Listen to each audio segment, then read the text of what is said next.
Alors pour commencer, j'accueille Benoît Binachon. Donc vous êtes cofondateur du cabinet Human Partners. Vous vous occupez de faire du recrutement donc. Et il me semblait important de voir dans une matinée consacrée aux intelligences artificielles comment finalement les ressources humaines, si on doit élargir le sujet, sont impactées. Parce que justement, il y a quand même une dichotomie qui est assez intéressante. Mais avant de parler tout de suite des intelligences artificielles, j'aurais aimé qu'on revienne de façon plus générale sur le numérique depuis une vingtaine d'années, en fait. Comment ce métier de recruteur a été changé et à quel niveau? Est-ce que c'était en bien ou en mal, d'ailleurs? Sûrement en bien. Le progrès, c'est le progrès. Alors, peut-être, je ne l'ai pas évoqué tout à l'heure, avant de faire de la chasse de tête, puisque c'est le métier du Human Partners. On fait de la chasse de tête dans le domaine de la data.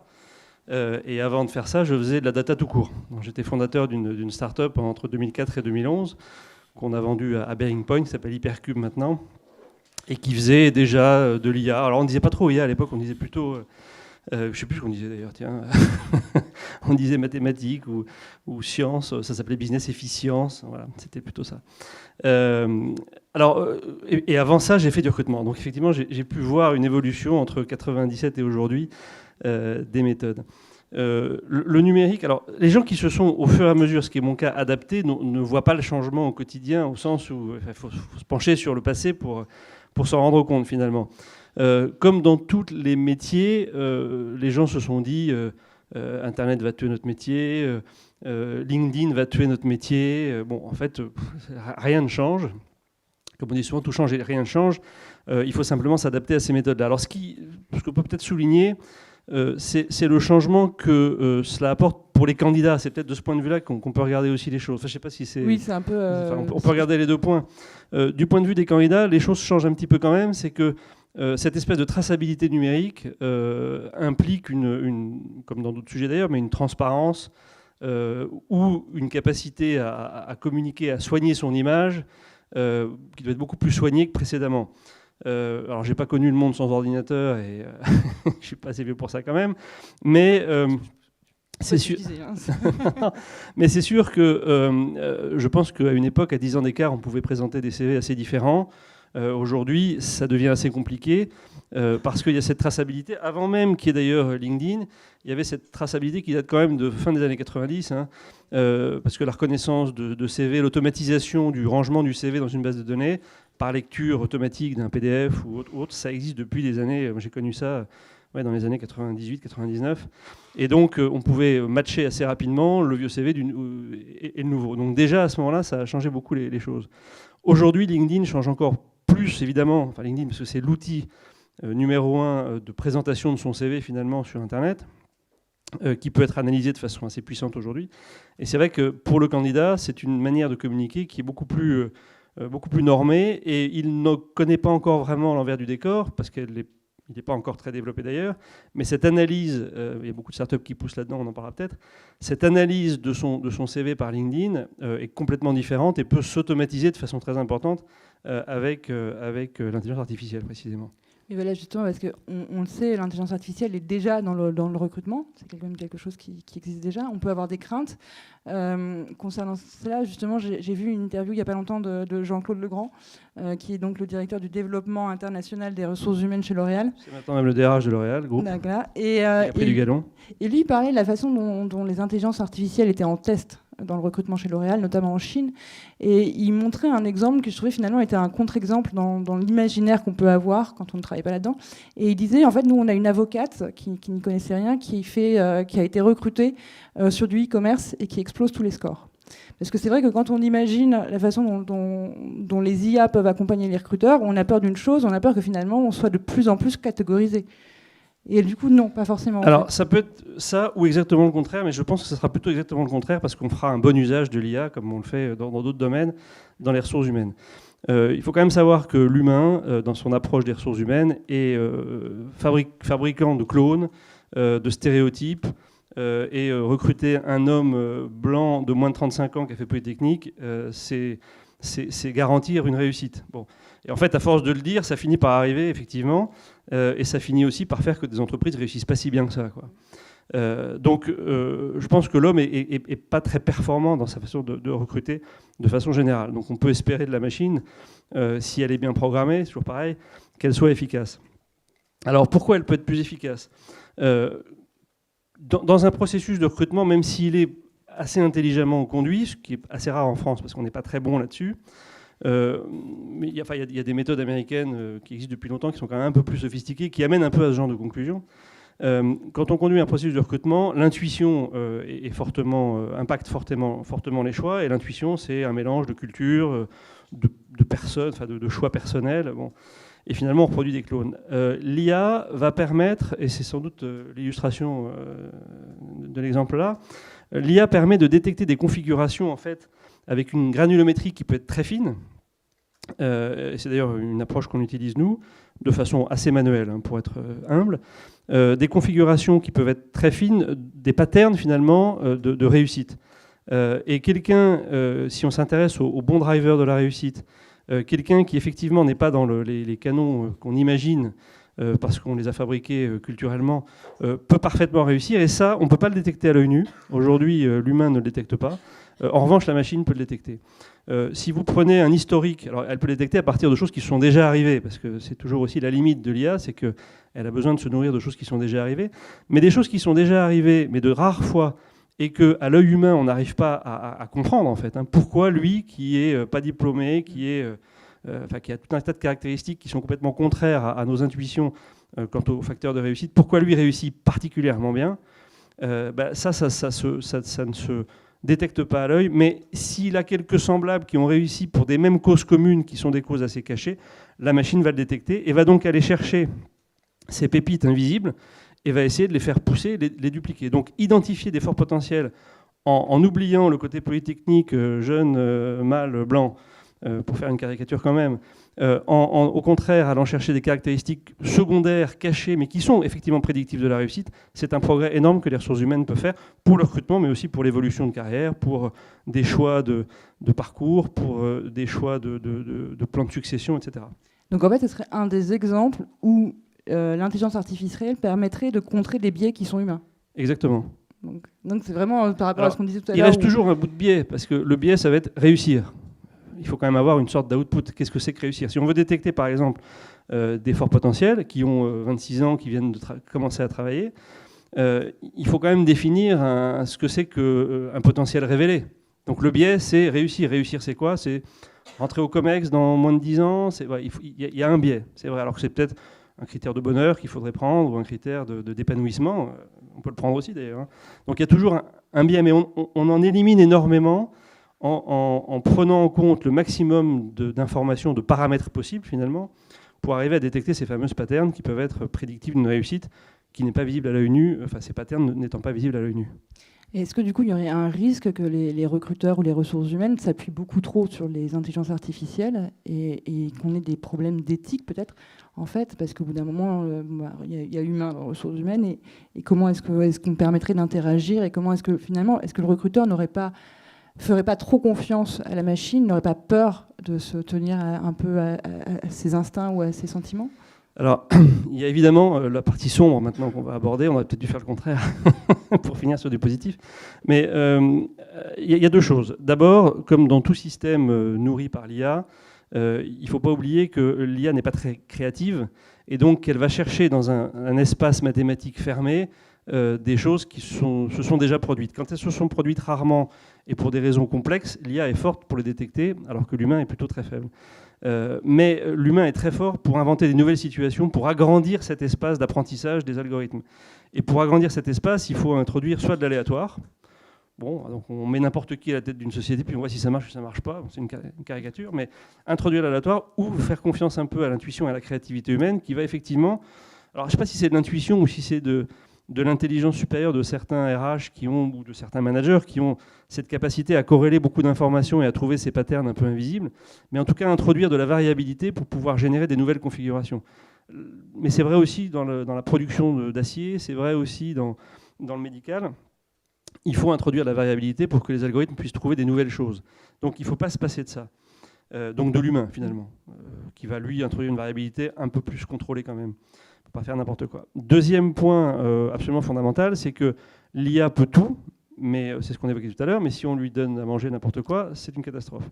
Ou si on part de postulats idiots, c'est une catastrophe. Donc aujourd'hui, alors moi j'ai vécu la fin dans le recrutement, enfin la fin j'en sais rien, mais j'en vois plus quand même, de l'analyse graphologique. Alors moi je suis impressionné parce que c'est vrai que quand on lit une analyse graphologique, on se dit tiens quand même ça révèle des trucs, quoi. C'est vrai, ça a l'air... Je ne l'ai jamais fait en tant que recruteur, hein, mais bon à titre personnel comme ça. Bon. Par contre, donc il y a sûrement quelque chose de pas idiot là-dedans. Par contre, il n'y a aucun lien entre ce que dit l'analyse graphologique et la réussite dans un poste. Il n'y a pas de prédictibilité des paramètres qui sont analysés dans l'analyse graphologique, de prédictibilité de la réussite dans le poste. Donc finalement, on s'intéressait là à quelque chose qui peut-être a des fondamentaux intéressants, mais qui ne sont pas révélatrices de la réussite. Donc en fait, on analyse quelque chose qui est inutile. Aujourd'hui, on voit réémerger ce même biais à travers beaucoup de startups qui font des choses sur le sujet. Et je vais vous donner 2-3 exemples. Il y en a un, c'est je filme les gens de mon entreprise qui réussissent bien, j'en déduis un certain nombre de paramètres communs, facteur de réussite finalement, alors qui peut très bien être la couleur des yeux ou la couleur des cheveux. Hein, et ensuite, je filme des candidats et je recrute des gens qui ressemblent, pas physiquement, hein, mais dans leur façon de s'exprimer, dans leur personnalité, à ceux qui réussissent chez moi. Alors l'algo, il marche, hein, c'est sûr, parce que ça marche très bien, on peut faire plein de choses avec les algorithmes. Mais est-ce que recruter des gens qui ressemblent à ceux qui sont en réussite chez moi est un bon critère pour faire réussir mon entreprise? Il faudrait le démontrer. Donc finalement, on revient au problème des clones, si je prends que des gens qui viennent de Polytechnique et qui sont... Alors on revient au problème des clones, on revient au problème de je prends des critères qui n'ont absolument rien à voir avec le succès de mon entreprise, mais avec un réflexe qui est le même que celui des RH d'autrefois et des graphologues, qui est je fais confiance à la machine et je me lave les mains finalement, comme Ponce Pilate, de la suite. Et ça c'est un biais assez dramatique parce que jamais, ni ces startups d'ailleurs, ni leur... contrepartie dans l'entreprise, de se poser la question de savoir si ce que l'algorithme analyse, ce sont les bons critères. Enfin, jamais. Si, il y en a qui le font certainement, mais j'en fréquente quand même pas mal et je ne vois pas toujours le lien entre ce qui est analysé et la prédictibilité de la réussite. Et aujourd'hui, justement, pour finir sur les startups, il y a une startup qui fait des choses concernant les recrutements ou les RH que vous avez particulièrement aimé ou qui a des... Alors, j'en ai découvert une hier, c'est un heureux hasard. Bon, qui est toute petite et qui est visiblement qui bat un peu de l'aile pour des questions de management, mais donc je ne la citerai pas, mais qui a une démarche à laquelle je pense depuis assez longtemps, mais par flemme, je ne l'ai pas mise en œuvre, mais ils l'ont fait, c'est très bien, qui est vraiment d'essayer de... Alors, enfin, j'ai justement essayé de les interroger pour mieux comprendre, et éventuellement les aider un peu d'ailleurs, mais qui est, à partir de données du CV, ou du CV LinkedIn d'ailleurs, effectivement, essayer de mesurer des paramètres qui semblent être, de ce que j'ai pu percevoir, les bons paramètres. En fait, le sujet est juste là, c'est on peut tout faire avec les algorithmes, ou presque, à condition de s'intéresser aux bons paramètres. Et oui, je crois que celle-ci est partie sur une bonne piste. Alors ça, il faut demander aux chercheurs.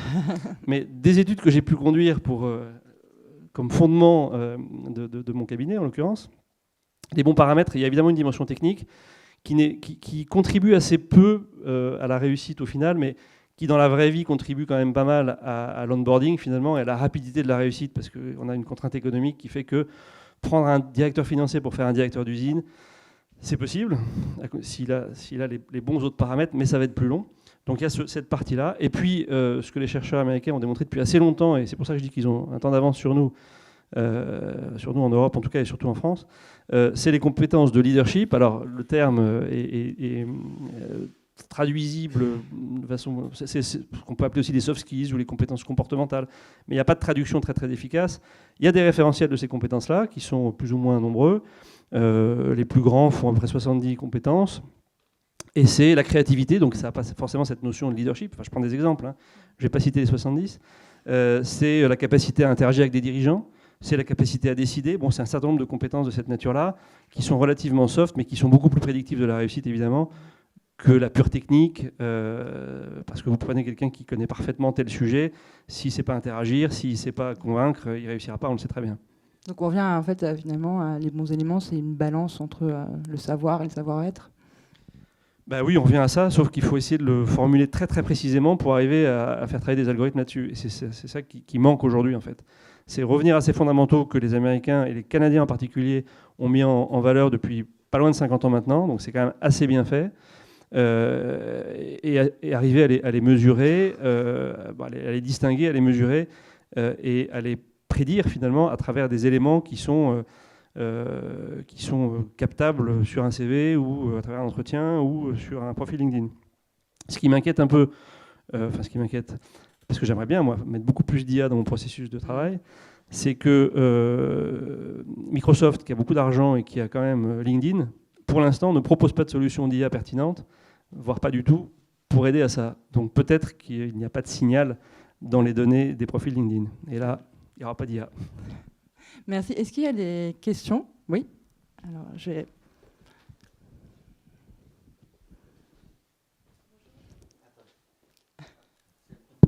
Oui, bonjour.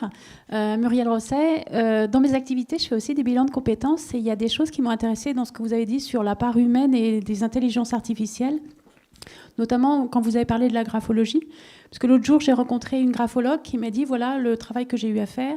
J'ai une avocate qui m'a dit, j'ai trois personnes avec qui je peux m'associer. Je veux savoir avec qui je peux m'associer. Elle a fait l'analyse graphologique des 4 personnes. Et la question, ce n'était pas de savoir si la personne peut réussir, mais si les personnes peuvent travailler ensemble. Quand on regarde aussi, il y a Will Schutz qui a écrit L'élément humain. Donc, il a beaucoup travaillé sur la motivation humaine en disant que voilà, nos 3 peurs, c'était d'être abandonné, enfin pas inclus, de ne pas être compétent et de ne pas être apprécié. Et toutes ces recherches qu'il a fait pendant des dizaines d'années, il a réussi à voir comment on peut bien travailler. Il disait, c'est bizarre parce que dans les équipes, il y a toujours 20-25% d'échecs. Pourquoi, après tout ce que j'ai fait, il y a un échec? Il a dit, l'échec, c'est qu'il ne suffit pas que les gens soient compétents, mais qu'un tel aille bien avec un tel. Alors ça, je ne sais pas, c'est peut-être un peu la part et de l'humain et de l'intelligence artificielle, parce qu'on peut être super bon, super créatif, leader, etc. Mais je ne sais pas, peut-être je peux travailler avec vous bien, peut-être moins bien avec quelqu'un d'autre. Qu'est-ce que vous en pensez? Quelle part de l'humain et de l'intelligence artificielle? Alors, c'est très intéressant ce que vous dites. La question était plutôt sur le recrutement, le changement de poste. Enfin, c'est comme ça que je l'ai comprise. Et là, vous parlez d'un autre élément qui est tout aussi important. Et quand je disais que la graphologie, j'ai vraiment fait aucune étude là-dessus, n'était pas prédictive de la réussite, je parlais bien dans un processus où on traverse une paroi, on est à l'extérieur de l'entreprise, on va à l'intérieur, où on change de poste dans l'entreprise. Mais et la graphologie, me semble-t-il, n'est pas complètement décorrélée des caractéristiques de personnalité. Et elle était utilisée plutôt pour ça. Et aujourd'hui encore d'ailleurs, beaucoup de startups utilisent des analyses de données pour décrire la personnalité des personnes, pour prédire la réussite. Alors, ce que je réfute, c'est que typiquement, la personnalité n'est pas un critère de réussite de long terme. En revanche, et ça, c'est pareil, les Américains ont inventé vous allez me rappeler le nom du... Oui, il y a un autre test en 4 lettres, là, où... le MBTI, pour justement, non pas prédire la réussite de quelqu'un dans l'absolu, ou en tout cas dans l'entreprise, mais prédire la réussite d'une équipe, en fait, la bonne association entre les gens dans une équipe. Et je crois que c'est l'armée américaine, d'ailleurs, qui a mis ça au point. Et c'est très différent. C'est un autre sujet, en fait. C'est un tout autre sujet. Quand je suis recruté chez Total ou chez L'Oréal, c'est pas...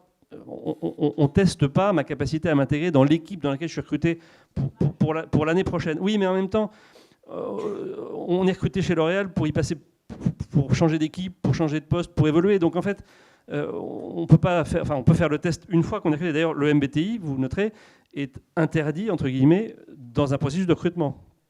La licence vous interdit, quand vous l'avez, de l'utiliser pour faire du recrutement. Elle est faite pour faire du coaching d'équipe, pour faire de l'analyse de bon fonctionnement d'une équipe, donc pour que les gens se comprennent entre eux et fonctionnent bien ensemble. C'est postérieur au recrutement, en fait.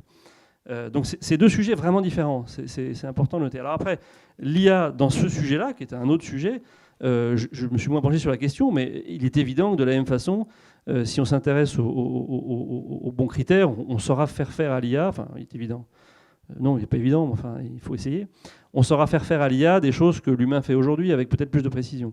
Mais vraiment j'insiste bien sur le fait que je ne critique pas l'analyse de la personnalité ou la graphologie, je ne me suis pas penché sur la question.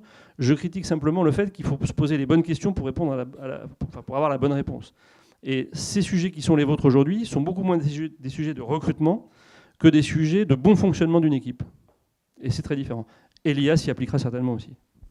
Merci. Il y avait une deuxième question, rapidement. Merci. Merci. François Flur, je travaille à la prospective de France Télé. Et du coup, donc on parle beaucoup d'utilisation d'IA pour créer un processus de recrutement, détecter des patterns. Est-ce qu'à terme, il n'y a pas un risque du coup que des patterns s'imposent dans certains secteurs et qu'en fait, cette logique contamine même l'orientation en amont et qu'on arrive du coup à analyser les gens en leur disant bon bah du coup, tu risques de pas correspondre au pattern de recrutement dans tel secteur, ton orientation, ton éducation, ton parcours d'études, tu devrais le faire comme ça. C'est ce que j'évoquais tout à l'heure sur les limites de la chose. Alors, les limites de l'humain, elles sont dans le fait d'avoir la capacité à créer 3 patterns, parce qu'au-delà, on est perdu. La limite de la machine, elle n'est pas dans le nombre de patterns, où je vais reprendre. L'humain va en trouver peu, mais être capable d'agrandir son espace d'apprentissage de façon infinie, par la créativité, par l'aléatoire qu'il introduit. La machine va en trouver beaucoup dans un espace contraint, et si on n'agrandit pas son espace, va générer des nouvelles patterns, certes plus nombreuses, mais qui seront effectivement à nouveau des stéréotypes et des clones. Il y en aura peut-être 1000 au lieu qu'il y en ait 3. Donc il faut absolument mélanger les deux et avoir la capacité à agrandir cet espace-là. Moi, je l'ai vécu très concrètement, non pas du tout dans les RH, mais dans l'industrie, où je faisais du conseil en IA dans l'industrie, entre autres, et où un jour, un patron de production chez Arcelor me dit bah, « Vous êtes gentil avec votre système, là, je vais faire 0 défaut, c'est super, mais je vais avoir des variabilités de mes paramètres qui vont être hyper encadrées, je n'apprendrai plus rien sur comment se comporte ma matière dans mon laminoir. » Bon, bah, j'ai pris la leçon, c'était il y a au moins 10 ans, et effectivement, il a raison, il faut continuer à faire des erreurs, en fait. Il faut continuer à aller chercher, alors un peu moins, parce que ça coûte cher quand même, mais il faut continuer à aller chercher un peu en dehors de l'espace parfait pour pouvoir inventer des nouvelles choses, faire émerger des nouvelles choses, et puis le monde change, et quand le monde change, d'autres patterns arrivent, et il faut pouvoir les détecter. Donc il faut toujours injecter de la variabilité dans tous les processus, qu'ils soient humains, RH, acier, plastique, informatique, tout ce qu'on veut. Il faut introduire de la variabilité, de la créativité pour pouvoir identifier des nouvelles pépites. C'est indispensable. Merci beaucoup.